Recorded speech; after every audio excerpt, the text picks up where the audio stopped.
Good morning guys and welcome back to another video. Welcome back to another Archery 101. I haven't done one of these in a minute, but I kind of want to touch on something slightly important. As you know, I kind of went through shooting your bow from how to draw it to how to finish your shot out. Today I actually want to go over the bow itself. I know for me it was a struggle building out my bow to exactly how I wanted it, and today I'm going to kind of go over the process of building your bow out and making decisions on what you want to build. The last video I filmed, I kind of touched on that subject a little more, but I just went briefly over it. If you want to check it out, it'll be linked up in one of the corners here. And today I want to dive a little bit deeper into it, just a quick 10-minute video of how to build your bow and some of the decisions you need to make while building your bow. So, grab some arrows. To start off, this is the Torex XT. You guys have seen this bow. You guys know this bow quite well. I built this bow out to be more of the Total Archery Challenger 3D bow, hence the 15-inch stabilizers, 10-inch stabilizers, but I also kind of wanted it to be a hunting bow, hence the Axle Landslide 3-pin and the QAD Ultra Rest HDX. Now, there's some decisions that I decided to make when building this bow that some of them I'm questionable, some of them I'm very happy about. So let's shoot it and then we'll talk a little bit more about them. All right.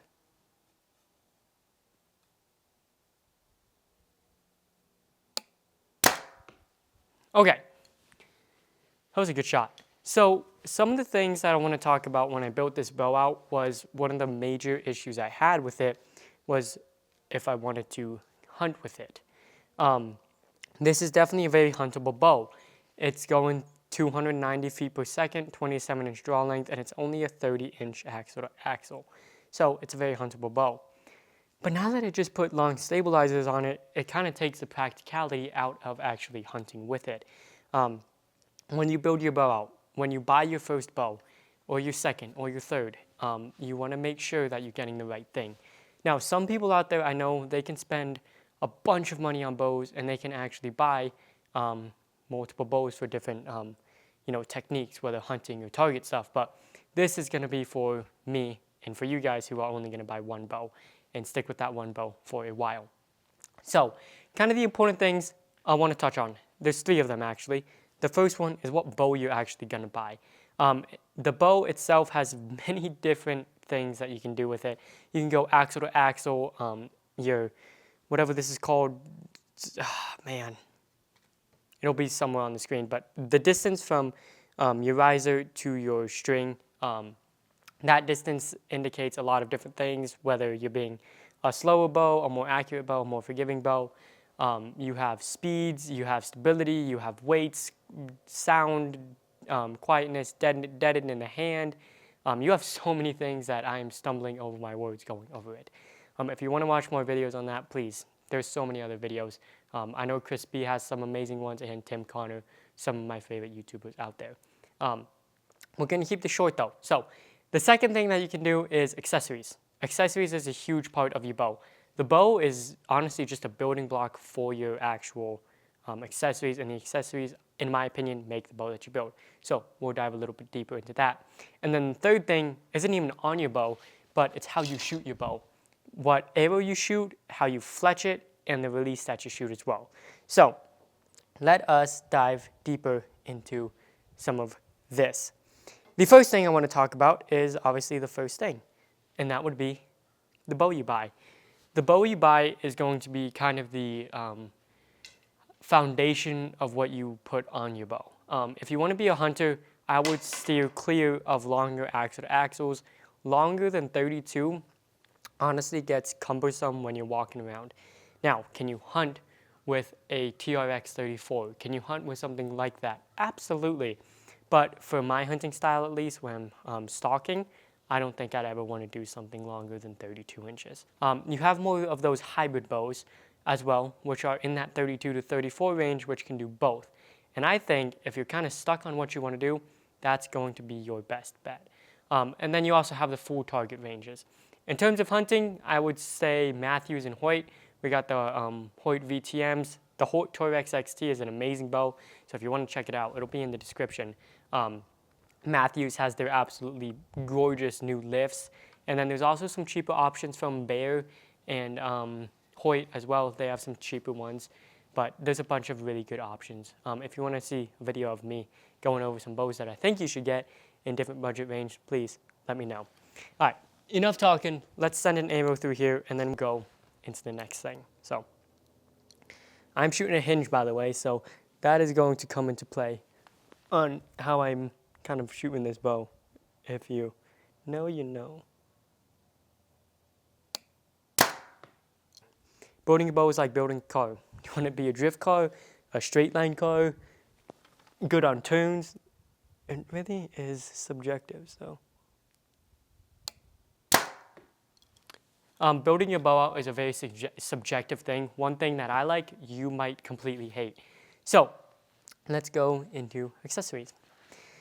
I have this bow built out, in my opinion, to be the perfect in between of a hunting and a target bow. Basically a hybrid. I have the Axel Landslide 3-pin, and I absolutely love this sight. It is one of my favorite things in the world. And then I have the QAD HDX rest right on there. I got a 3/16, what's that called? Peep sight, if my camera would focus on it. It's so tiny that it doesn't want to. There you go, 3/16 peep sight. And then kind of where I get into that target archery is the huge 15-inch out the front, 10 out the back stabilizers. And then this is an accessory, we'll go over it, but the Scott Archery Ascent micro hinge is what I'm shooting. As you can see, I kind of built this bow out to be a hybrid. If you want it to be a full hunting bow, I would go with, I mean, the rest and the sight are basically hunting, but when you get down to the nitty-gritty of it, the stabilizers, if you want to shoot hunting and you know you're going to do it, I know a bunch of people, including Chris B himself, who shoot with back bars, but to me, I would not want to carry back bars around. I would not want to carry back bars around while I'm hunting. So if I were to hunt with this, I would take the back bars off and shoot with 10 inches out the front. When you are hunting, I would say max yourself out to 10 inches out the front. In my opinion, 10 inches, 6 out the back, max I would go for hunting. Just because if you are in a sticky situation where you're in between trees, you're in a tree stand, you're even walking in a prairie, you don't want your stabilizers hitting branches, hitting grass or anything to make those noises that'll send an antelope, deer, elk running off of you, and you are going to be mad that you did not build your bow out how I told you to. In terms of sights and rests, they make a lot of sights for hunting and a lot of sights for target. In terms of sights and peep sights, a 3/16 I think is going to be your perfect kind of in between. It gives you good field of view, but it also focuses really deeply onto your target. I know the Hamsky Raptor peep is a really famous peep sight out there. Personally, I wouldn't hunt with something like that just because it's too focused. I want to see what's going around me. That's, again, your own opinion. Target archery, Hamsky Raptor peep, amazing. I've used it, I've shot it, it's an amazing peep sight. I know target archers a lot of the times will put clarifiers in their peep sight, and then they'll run magnification from their sight up front. As far as rests go, again, this QAD Ultra Rest I can hunt with, I can target with, but there are more specialized things like lizard tongues and more specialized hunting rests as well, like the Hamsky Epsilon. And there goes my release. All right, let's send this one, and then we'll talk about the final bit of building your bow out, and that is your arrows and your archery release. Let's send it. I do love this bow. It is just so well balanced. Like, when I shoot this, did you see that? Like, it doesn't move. Let me do that one more time, closer to you guys, and you kind of just see my grip. But this thing is just rock solid. And that's kind of what I wanted to build it out as a just rock solid bow, not an extreme bias either up front or behind. So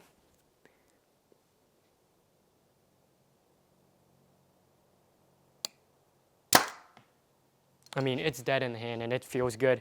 When you're doing your stabilizers, it's really important to get it perfect to how you want it. Don't take my advice. Don't kick it out as far as I have it unless you want to and it feels good to you. So that's what I love about archery. It's very subjective. Okay, let's put the bow down and let's talk accessories.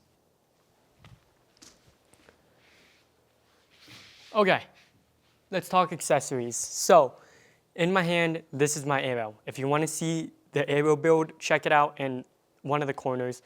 It'll be linked in the corner. This is the Eastern Axis 5mm with the Max Hunter vanes out back. It is a 4-fletch pattern. And then up front, I have a 15 grain insert, 100 grains up front. Total weight is 348 grains. This is also the 340 spined arrow, if I'm not mistaken. Yeah, 340 spined arrow. This arrow I absolutely adore, and this is one of my favorite arrows of all time. I built these arrows with a 4-fletch for Total Archery Challenge. When you're hunting, 4 fletchings can be a little bit louder, and they can also be a little bit slower. 3 fletching, faster, quieter, but they're not as gyroscopic and as stable as when you're flying through the air. So as you go through like wind turbulence, they will be more stable with a 4-fletch. So I built this arrow to be Total Archery Challenge 3D target. Now, when you hunt, there's a bunch of different things. I honestly would probably want to knock down to around a 4mm arrow and do a 3-fletch if I were to rebuild them, but I don't feel like rebuilding arrows and I don't feel like spending another $300 on arrows. So if you were to buy one arrow, buy a 5mm. I'd say 4-fletch it, but really that's up to you again, how you build your arrow. Or even if you want to buy arrows, most of them are 3-fletch, which is perfectly fine. And 100 grains out the front is also up to you. Do you want more impact and more just hitting power, or do you want your arrow to fly faster through the air? 100 grains, I want it to go faster. In terms of target archery, you can get some really big, chunky arrows. I think they're like 8 or 9mm arrows, maybe even bigger than that, but those are built for splitting lines. They don't fly fast. They're really stable, up to like 50 yards, and then they start doing weird things down there, but they're chunky arrows, they're big arrows, and they're good for splitting lines. Get up close here. The release I'm currently shooting is this. This is the Scott Archery Ascent Micro Hinge. I love this release. I made a video on this release. If you guys want to see a video on all of my releases that I've done, it'll be in one of the top corners.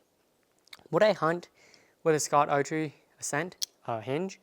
Probably not, honestly, just because I do want to have the full control of shooting. Other than that, though, it's basically just a target thing in a TAC 3D stuff. I would hunt with my index release if I were to go hunting, but this year, probably not going to end up hunting this year, just because I'm headed back down to Florida, which I'm really excited about. So, hinges, indexes, thumb buttons. You can spend $50 maybe on a release and get a really good release, but when you do want to upgrade to a handheld, they do get more expensive, and none of us actually want to spend $300 on one of these things just to test them out. So if you have friends to test out releases, do test them out from them. Hunting, my preference is an index because it's always on you. You don't have to fumble with it. It's impossible to lose.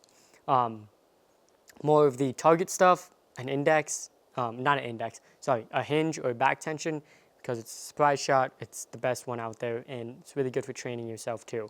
The hybrid of all of those, thumb button. So if you want to buy one release and use it for the rest of your life, I would say the thumb button is going to be the best one there. Other than that, that is all I have for you guys. I hope you enjoyed. If you did, drop a like down below, subscribe, and make sure you guys have a beautiful day. As always, peace. God bless y'all. See you in the next one.